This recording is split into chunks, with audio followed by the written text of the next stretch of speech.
Okay, so we have the 4 types of tissues. All right.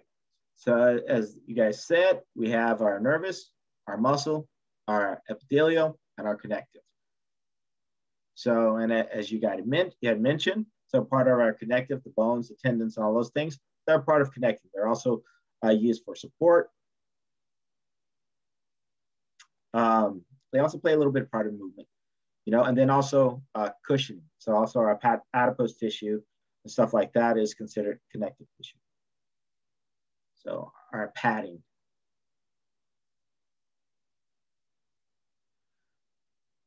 Okay, so we had mentioned the ectoderm, the mesoderm, and the endoderm. So in the ectoderm gives rise to our skin cells, our neuron cells, our pigment cells. And so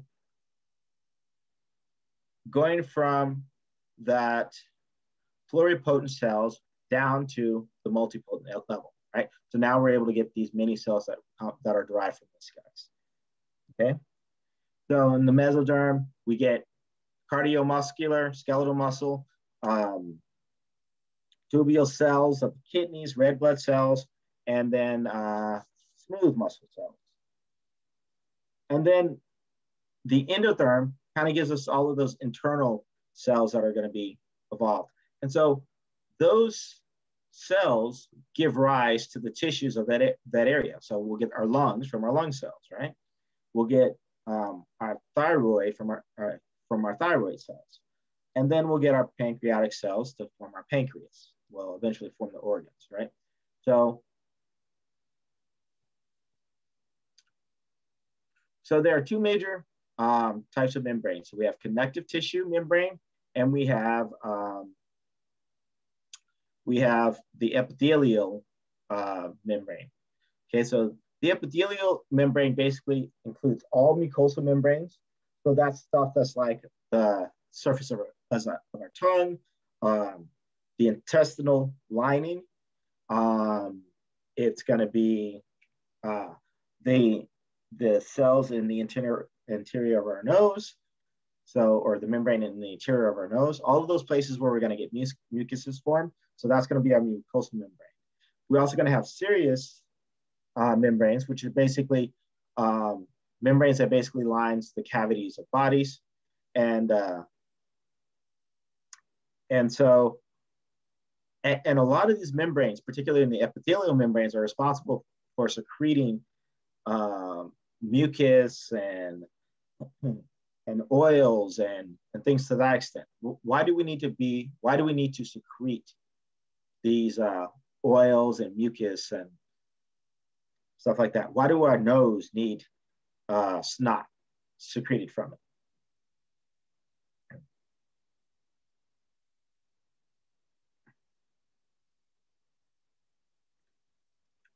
Any guesses?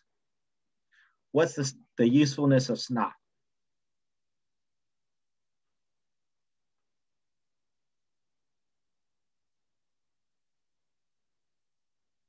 So does snot cause bacteria to get in, or is it one way that we try to use to keep it from getting out? So it's like super glue, right? And so, but when your nose is running, is the snot coming inside your body, or is it going outside of your body?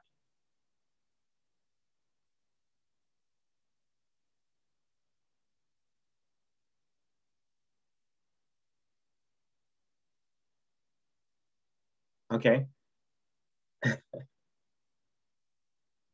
Okay, so in other words, it's serving as a protective layer, right? So we actually secrete to sit there and form like that super glue layer that kind of collects bacteria, viruses, and things like that on the surface. And then your runny nose is running everything out, right? Make sense? And so on the cutaneous level, or the cutaneous membrane, so we sweat, right? Why do we sweat? And we also secrete oils. Is your skin naturally oily? Anybody have naturally oily skin? We sweat for temperature regulation, but we also sweat for what?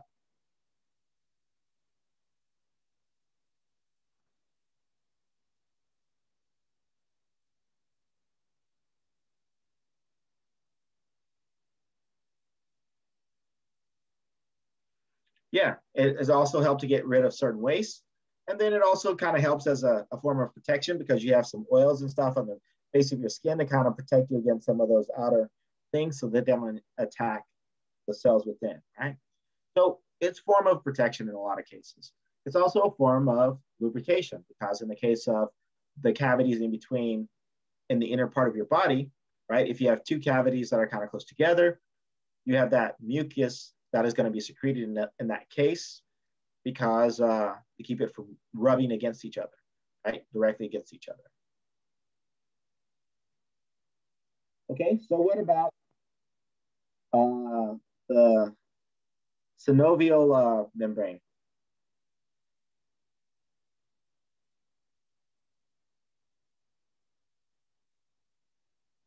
What's the significance of that for connective tissue membrane?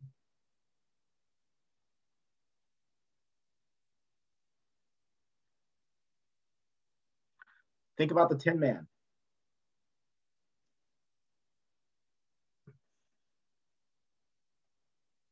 That's right. And so our joints don't rub against each other and it kind of keeps them healthy. Okay. So they serve various functions, right? Again, lubrication, protection, and then, as you said, lubrication, right? So these membranes are essential for that part. So they're going to be responsible for doing that form of secretion. And we'll talk about some of the cells that are going to be involved in that, and also the tissues that are specifically. So there are three basic types of junctions. We have tight junctions, we have gap junctions, and we have anchoring junctions. So tight junctions are basically the junctions between two cells that are kind of tightly connected. And what are the purposes of those junctions?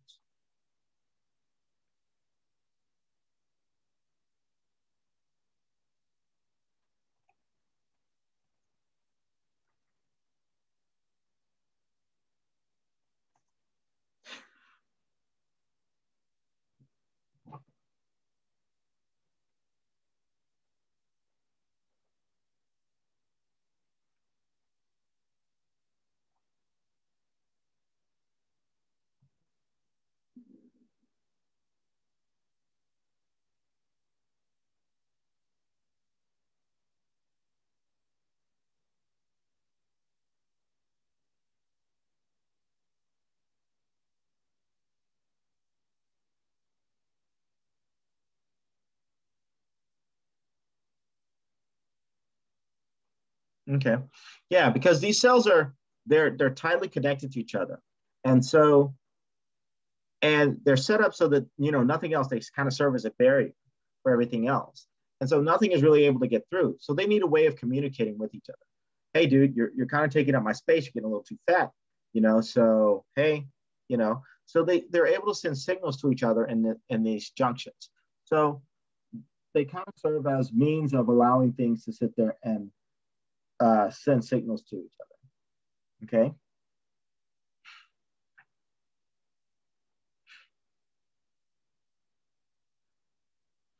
So what about gap junctions?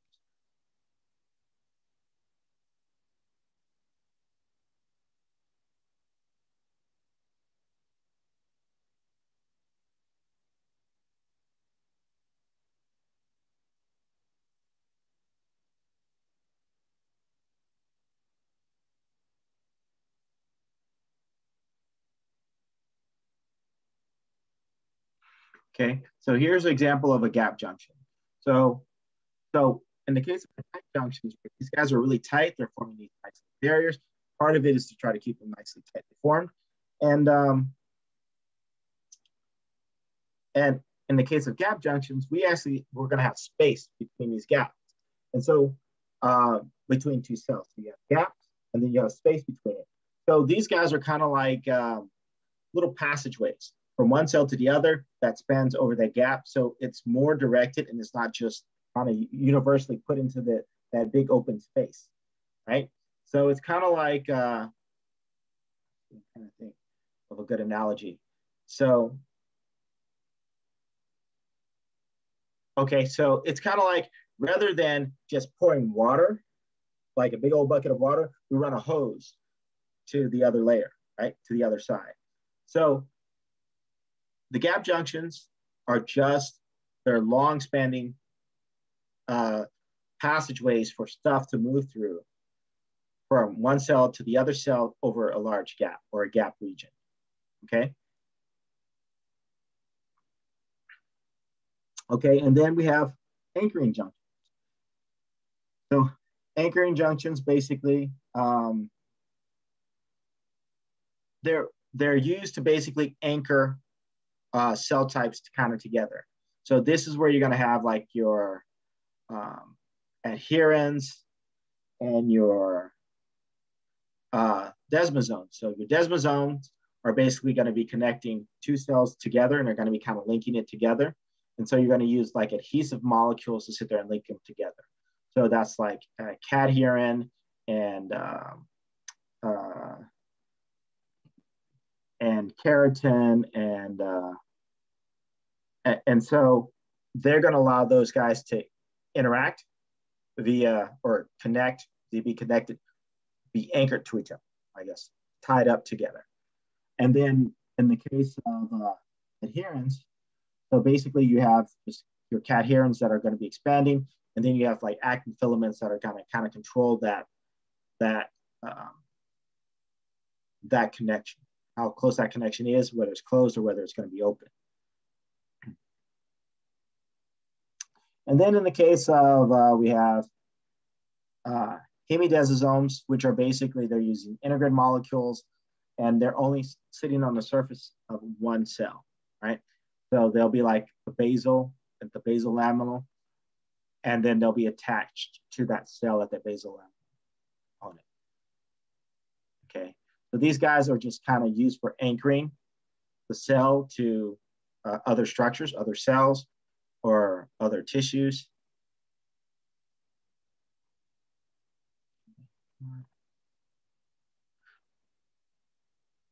Okay, so epithelial tissue is made up of several different types of cells. We have what we call simple epithelial tissue, and then we have the stratified epithelial tissue. Okay, so simple is just basically, it's a single layer, right? You have a single layer of cells, and that's it. So we have various types of single layer cells. We have squamous, we have cuboidal, and then we have columnar. So the squamous one is kind of flattened types of cells, and again, single layer, nicely connected, and a very simple layer, pretty flat. Cuboidal, so those guys are going to be cubed, right? So cuboidal, cubed. So they're going to be making these nice little cube structures, so they're going to be a little bit thicker, but they're still going to be a single layer. And then we have columnar, and those guys are going to be long, slender looking. So they're going to be, as we see here, shown here. And they're going to be nicely ordered, a nice single layer of them, and not too complex. So all of those are example of simple. Now stratified basically means that you have like cross knitting between the cells, and they're going to be done in layers. So we have stratified skirmish cells. So you can see they're like cross layered with each other. And then we have stratified cuboidal epithelial. So again, here you have the cubes that are going to be stratified with each other, and we're thicker, cube shaped. Then we have stratified columnar epithelial. So again, these guys are going to be long, narrow looking cells, but they're going to be layered. And then we have what we call pseudo-stratified collinear cells. So these cells they're single layer, but they don't have that nice column design. Instead, they're kind of like big bottom or big top, and they kind of fit within each other that way. right? So it looks like it's stratified, right? Meaning that things are just crossed over, but really it's just a single layer. So it's taking the thought, okay?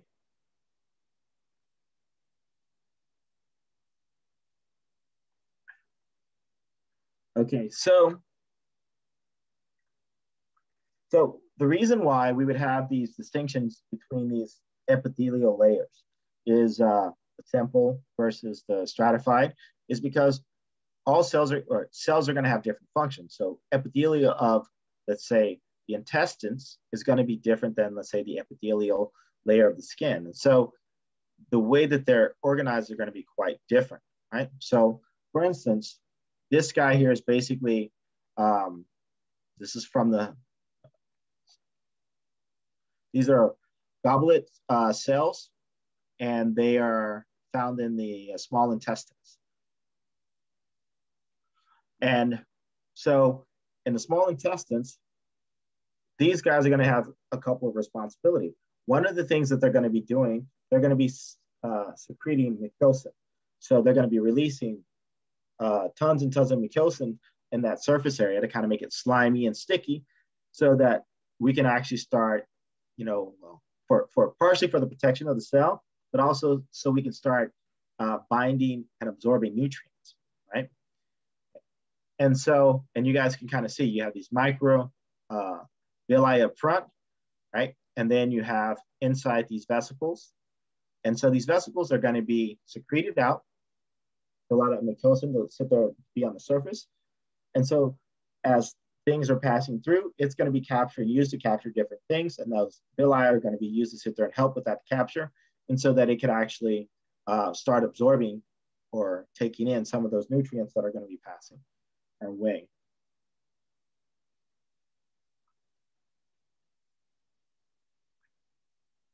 So in summary, so these are the list of all of the different epithelial cells. And you guys should be familiar with their function because that's what you guys are going to be tested on. I apologize for this picture. I'll try to get better pictures. So I'll put them up on Canvas so you guys get an idea of what they look like. So for instance, the simple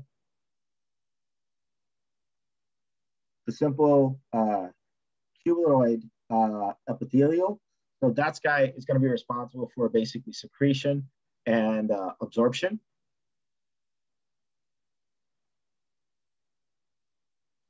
The simple colonary epithelial is also going to be responsible for absorption. It also is responsible for secreting tons and tons of the mucus, and then also enzymes that are responsible for digestion. Okay, so that kind of makes sense to have that guy in the small intestines, right? And then if we get down here, the stratified colonial epithelial. So those guys are going to be responsible for secretion and protection. Right?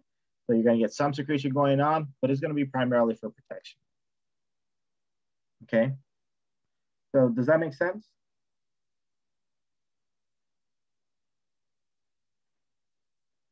Okay. Okay, so we have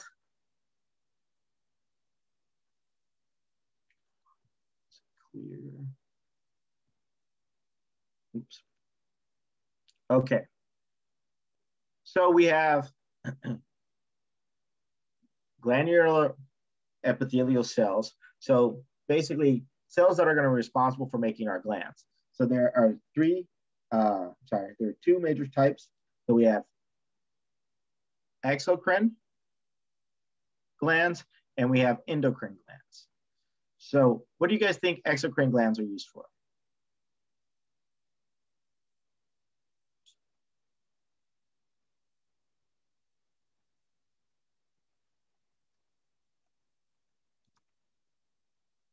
Yep. So exocrine glands are basically used for excretion or the export, getting rid of stuff, okay? So endocrine glands are going to be used for things that are going to be internalized at some point. So exocrine glands are getting rid of the stuff like outside. So for instance, when we talk about the exocrine glands, these are going to be the glands that are going to be making your sweat. They're going to be making your tears. They're going to be making all the things that your body is not going to want to take back up. Okay. Does that make sense? Okay. And then endocrine glands are going to be stuff that are going to be, that are going to make your hormones. So stuff that are going to be internalized, right? So those guys are going to be releasing those hormones type of things. And then the exocrine are going to be releasing things that are kind of used for kind of like waste or for production, things that we are not going to take back up. Our body is not going to take back up. Okay. So like, as I said, so these guys are going to be like sweat, saliva,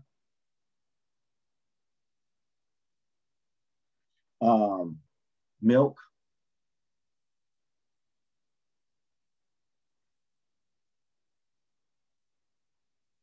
okay, mucus,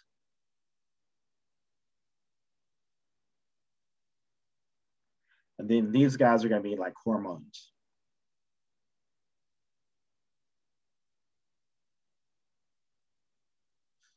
So these guys are going to secrete hormones, signaling molecules.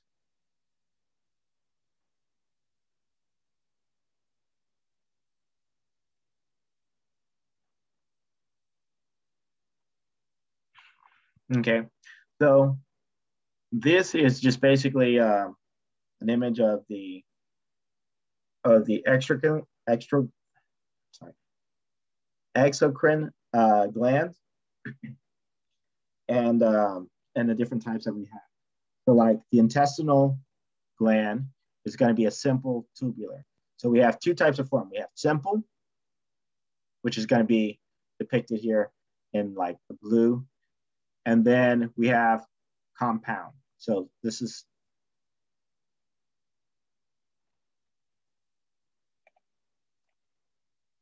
so these are simple ducts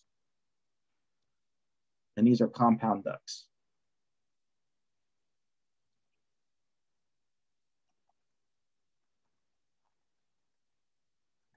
The distinction between the two is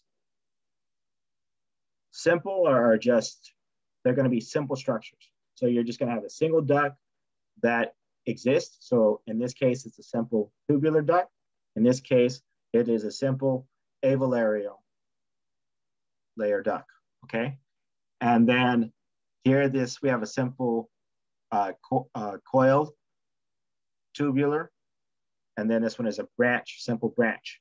So the branch is not too complex. Compound is basically, it's a little more complicated. It's, 3 of these branch structures, right? Or it's a mixture between the tubular and avalarial. And then in this one is just the avalar, right? So in this case, this is a mammary gland, basically where milk is produced. This here is a salivary gland, and this one is a mucus gland.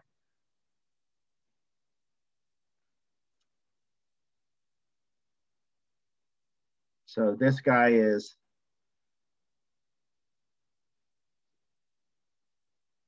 let me spell it. Let's see. Subaculus gland. So the subaculus gland is responsible for secreting oils. And so how many of you guys went through puberty?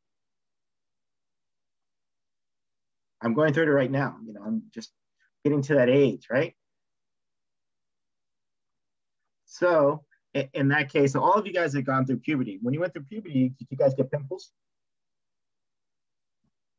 Did your hair start coming in? You start getting a little hair on your face, and right next to that hair, you got that big old pimple? Sure. Okay. In that context, that's an example of that gland, because right next to that hair follicle, right, you had oil being secreted from, right? And a lot of times we got those pimples that are starting to come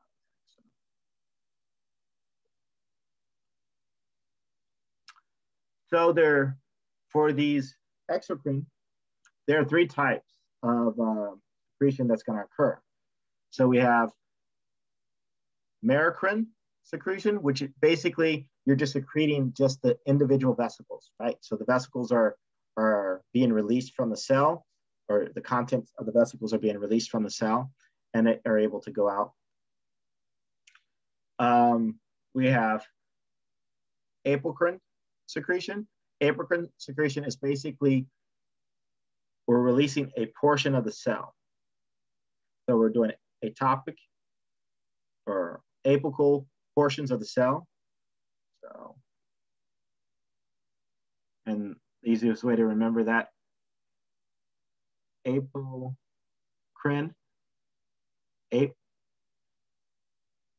or should say a portion. So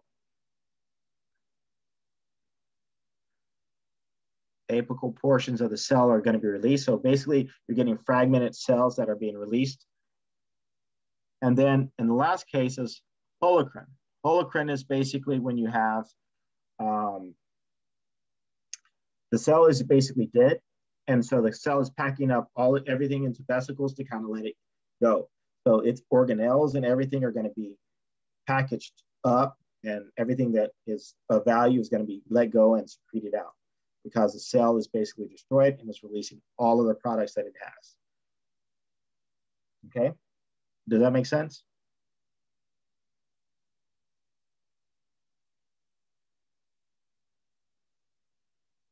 Okay.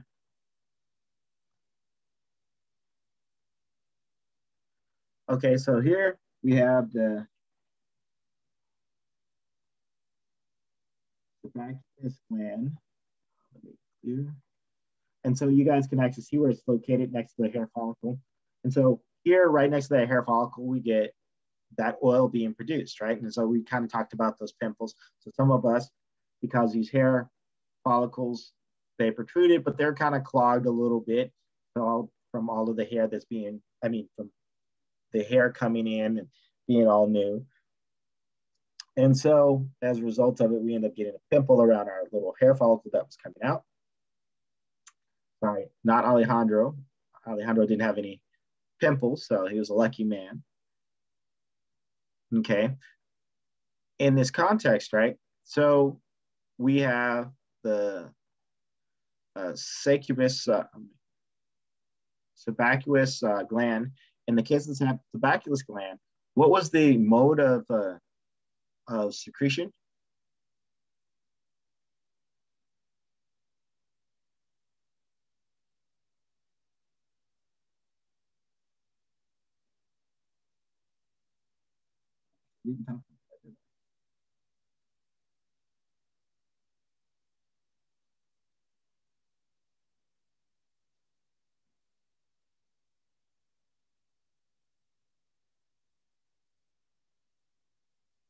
Okay.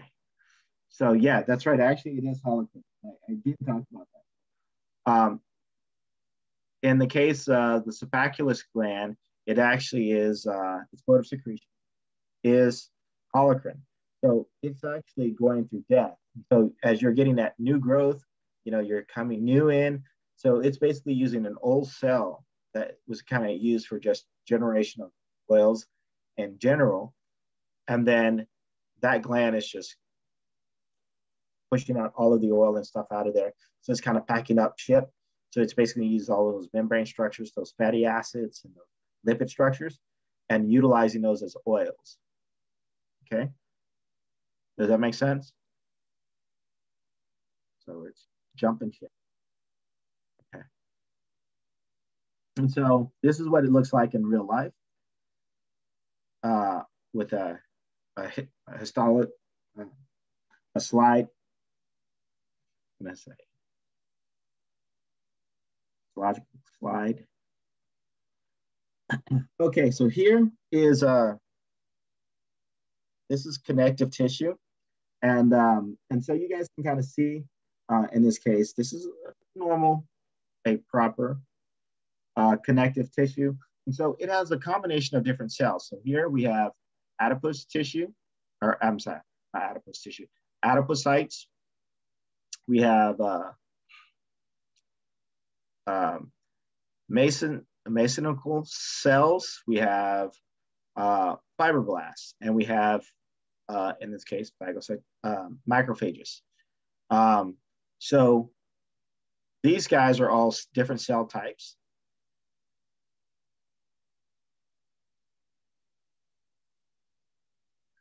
These fibers are just fibrous proteins that kind of connect everything together. They kind of keep everything kind of nicely tacked. So in this case, we have reticular fibers, we have elastic fibers, and we have collagen fibers. And so those fibers make up a network to kind of keep those cells acting together as a tissue. Okay, and this is kind of the cool thing about tissue. So these cells are, we have macrophages. Macrophages are what type of cells?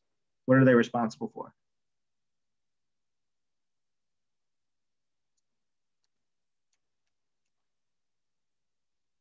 Macro means large, phage or phage basically means like eat. So a large eat. So do you guys remember phagocytosis, right?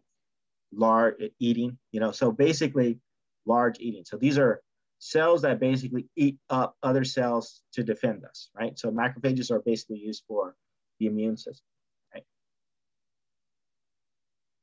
Fibroblast.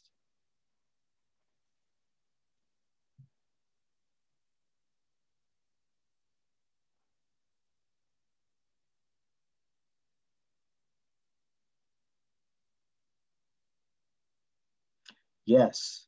Good job, Alejandro. Yeah. Yeah, so they do hunt down viruses, and they also bacteria. So they're known to eat bacterial cells, viral particles, and then also present them so that the immune system gets activated, right?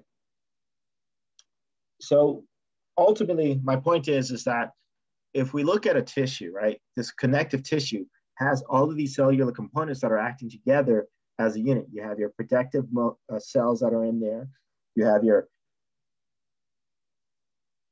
fibrous cells that are in there. You have your fat cells in there that's going to be providing energy. And so as a unit, this mixture of these cell tissues are going to make up your connective tissue. So these different cells come together to serve a particular purpose. Okay. I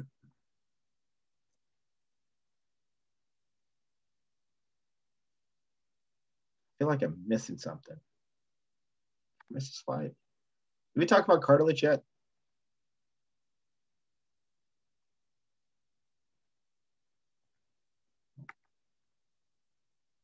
I'm in trouble. Yeah. Okay.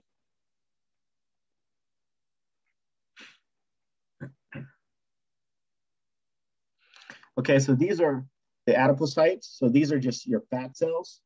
So this is adipose tissue. So this is going to be your belly fat. And so it's going to be basically storing fat for energy. And if you kind of take a look at the images, the diagram shows it a little bit better, but this is what it looks like in real life. This guy here, all of this is predominantly fat, all the clear white stuff. So that's fat. These guys, this is a nucleus. And then you see that purple haze? That is all around like the nucleus area. So that's like your cytoplasm, okay? So if you look at these cells, they're predominantly fat with a little bit of nucleus and a little bit of cytoplasm, right? And then, so our adipose tissue is also considered to be connective tissue, but it's considered to be loose connective tissue. It doesn't have all of the fibers in there to kind of tie it together. And there's very little extracellular matrix, and all of the extracellular matrix are just kind of interacting with each other, right? So it's very, very optimized just for fat storage. And so it's going to be loose. It's going to be kind of soft and gooey like my belly, right? does that make sense?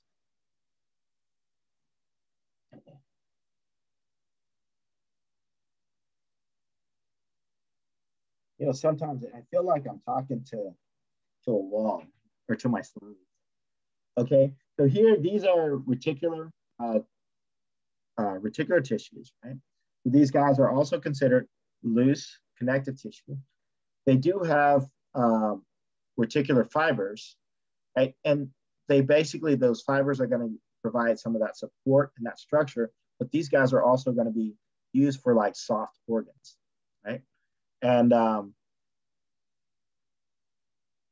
so it doesn't have the collagen and the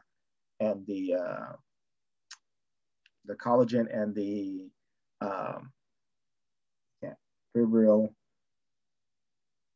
or the elastic. It doesn't have the collagen and the elastic fibers in it. It just has the reticular fibers in it. And because the way it's made up, it's like it's fibrous, but it's not as fibrous as what we saw. And we don't have that very tight network that we had in the case of just that general proper connective tissue. Does that make sense? So these are examples of dense connective tissue. So here we have fibroblasts, and you can see the nuclei of the fibroblast. And then you see the strands or the fibers of collagen. So that whiteness right there is that strands of collagen. And they're fibers. They're nicely long, parallel bundles of collagen, right? And so you have this nice little organization that goes on, in this case, in the regular dense. But in the irregular dense, what we have is we have fiber bundles, right? And so instead of having those nice parallel bundles of collagen, now these guys are kind of worked up like a mesh that's kind of woven together. So you'll have a fiber going this way and you have a fiber going that way, and it's kind of bundled up together and going different directions. And so they don't have that parallel structure. Now they're kind of cross weaving with each other, okay? And so that's down here, okay? And then, but again, you still have your fibril bundle, but the collagen is kind of disrupting and is weaving itself through the two. So this guy has an irregular dense, is considered to be irregular dense, and this guy is considered to be regular dense because the organization lets us see it.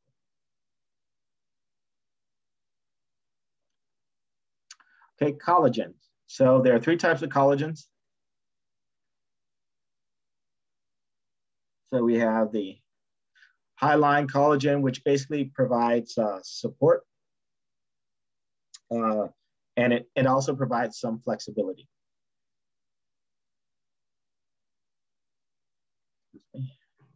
We have the fibril collagen, which is responsible for like that compression. So it's kind of like that spring action. So how many of you guys used to jump off of tables as a kid?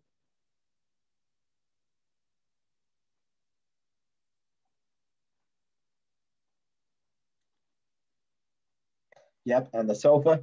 Now, how often do you do that as an adult? And when you do it, how does it feel?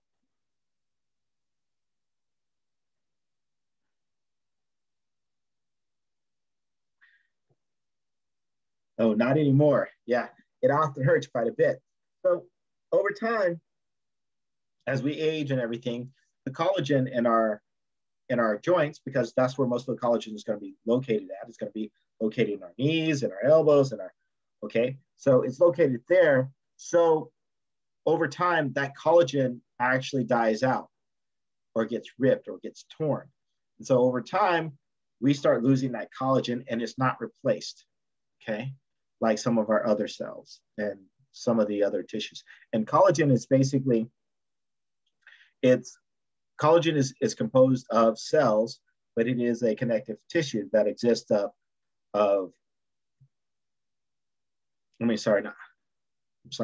collagen. Cartilage is composed of cells, but it also has collagen fibers embedded in it. And so because of that, where that cartilage, the cartilage in our knees and in our arms and all that stuff, so those guys, when they start dying out, we can't get those replaced. So it's kind of like one and done. Okay.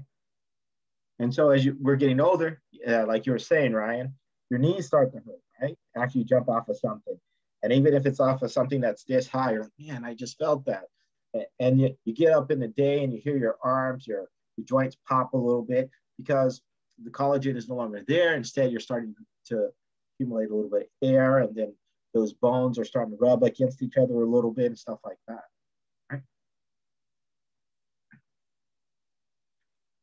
So there's one other thing I wanted to say about it.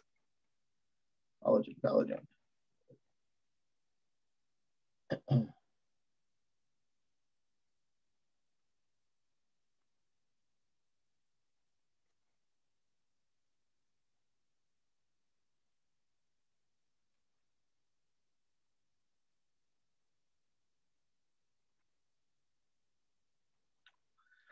Okay, so again, we want to be cognizant of the functions and why these guys play a role.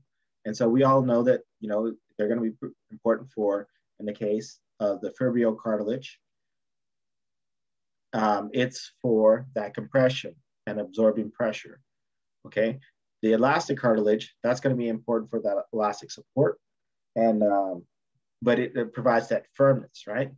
And the hyaline cartilage is going to be provided for some of that support with that flexibility.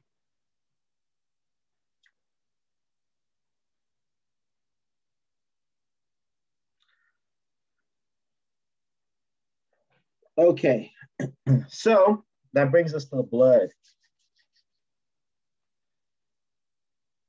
Okay, so when we talk about red blood cells, what is the one unique thing? What is a unique thing about red blood cells that kind of makes them very efficient at collecting oxygen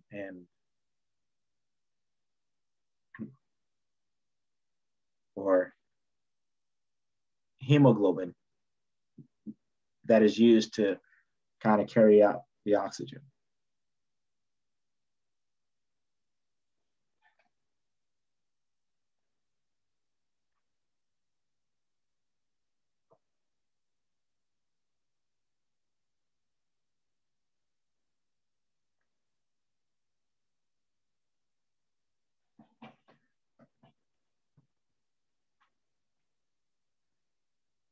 Anyone?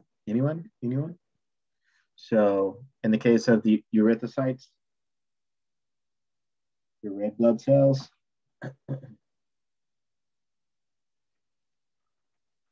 why are they so puffy and round and full of oxygen? What do they do that's different than others?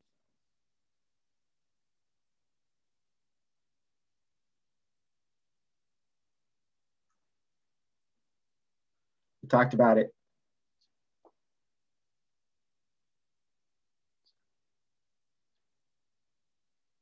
Yes, how do they do that? There's one thing that they do so that they're able to carry a lot more hemoglobin. So they make the hemoglobin and then they do something.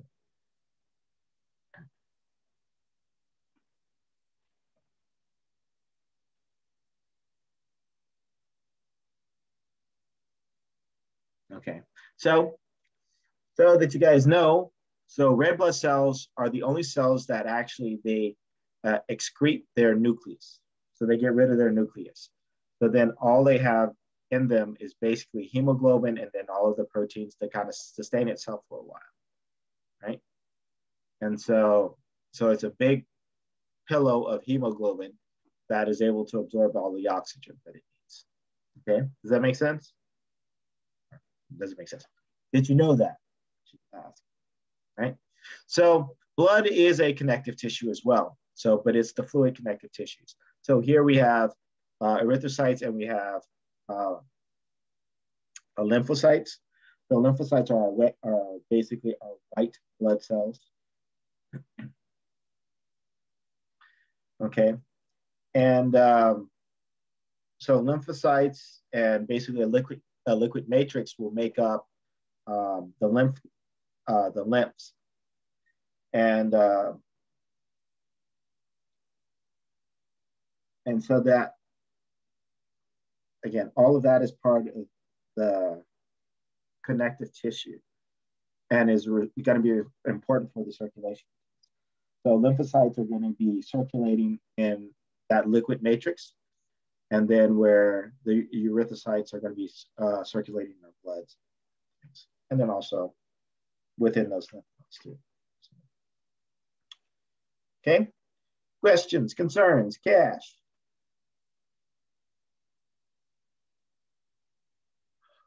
Where did we stop, Jesse, today? I think we stopped. This is the last one we went over, if I remember correctly. Okay. So muscle tissue, there are 3 types of muscle tissue. We have skeletal muscle tissue. So in the case of skeletal muscle tissue, we have, do you guys remember anything about the property of skeletal muscle tissue? How many nuclei is in one cell?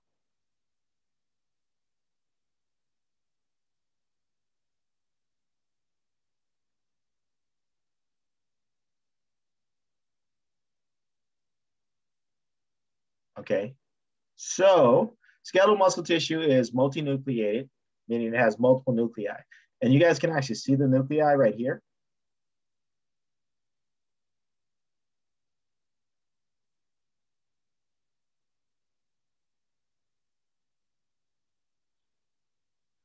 So it's stratiated, meaning that you're getting these nice long like stripes or like fibrous.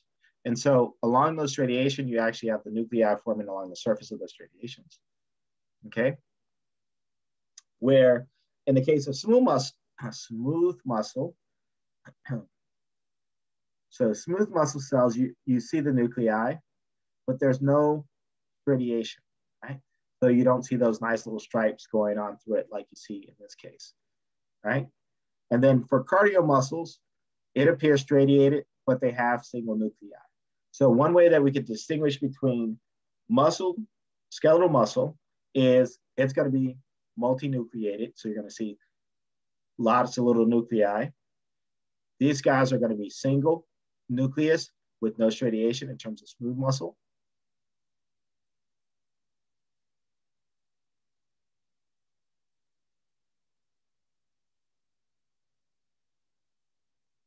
So these are skeletal.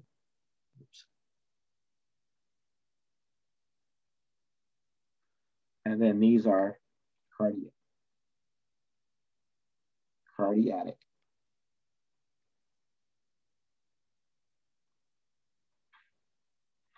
Okay. So those are the 3 differences. So you should be able to identify those no problems. So what are their functions? So what is the skeletal muscle for?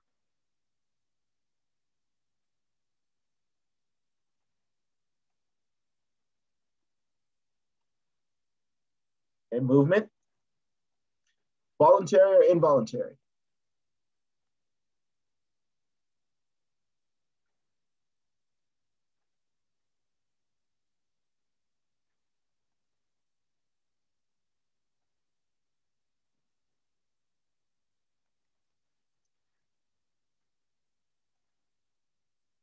What about anything else?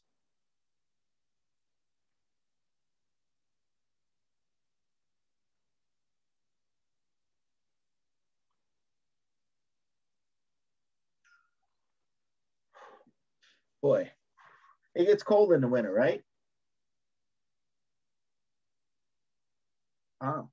Structure or protection, yeah. Temp reg, okay. So temp reg, temperature regulation or heat.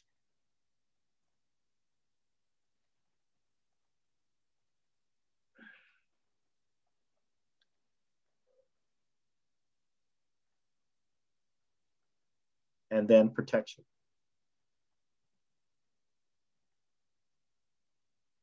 Okay, what about smooth muscle?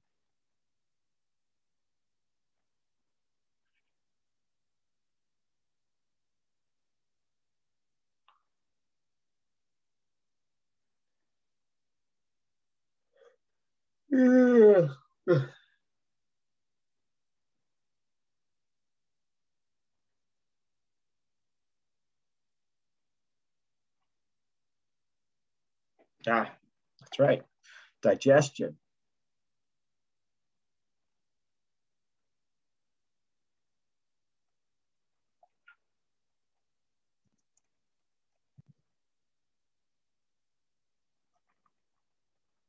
Okay. What else?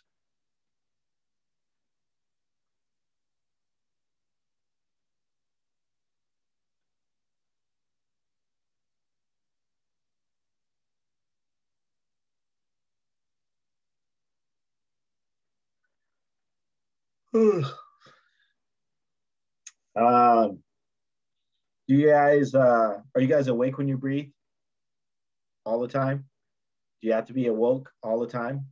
Oh, involuntary processes. There we go.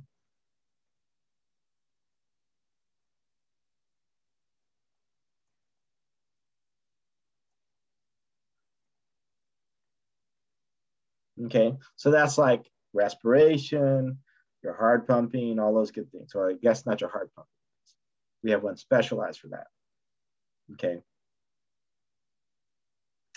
And then just blood flow, regulates blood flow.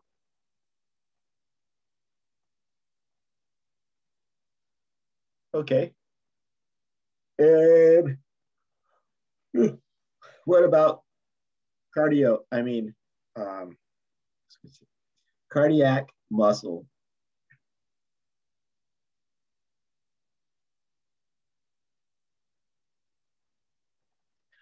Okay, so heart muscle, pumping our blood.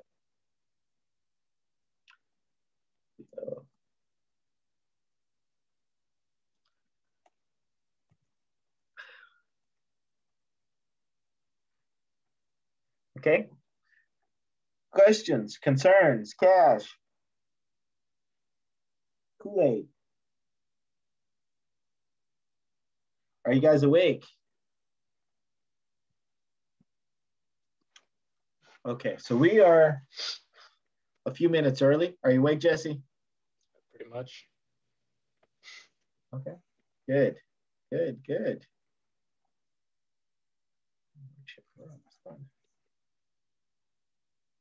Just pushed it. Okay, so we're gonna stop here to kind of stay in line with the other class. So we only have a couple more slides to go over. Just neurons and aging. Then it's going to get a little more, hopefully, a little more interesting because now we're going to be talking about, so we've talked about tissues. We're building our way up, right? So we started off with at the chemical level, then we're at the cell level, and now we're at the tissue level. And so we get to work with organs next, right? And so, but with those organs, we're just going to mainly talk about the functional aspect. Okay. So we have a lab today. Do you guys want to take a quick break to go get your gear? And what you guys are going to need are, well, you have your bag with all your goodies. And then that way we'll be able to pull it out. You're also going to need some water. If you can get a bottle of water, that would be great. If you don't have a bottle of water, get a big old cup of water, bring it with you. It could be faucet water. That's cool. What else do we need, Jesse? Your diaper. That should all be in your bag, though, right? Mm-hmm. Yep. And you should probably have that, iodine, right? Yep. Your gloves, your iodine. So if you bring your bag, you'll have it all in. Mm-hmm. Okay. So then I will see you guys, and we'll say, do you guys want to start early? Say 10 minutes. Okay. So I'll see you guys in the lab in 10 minutes.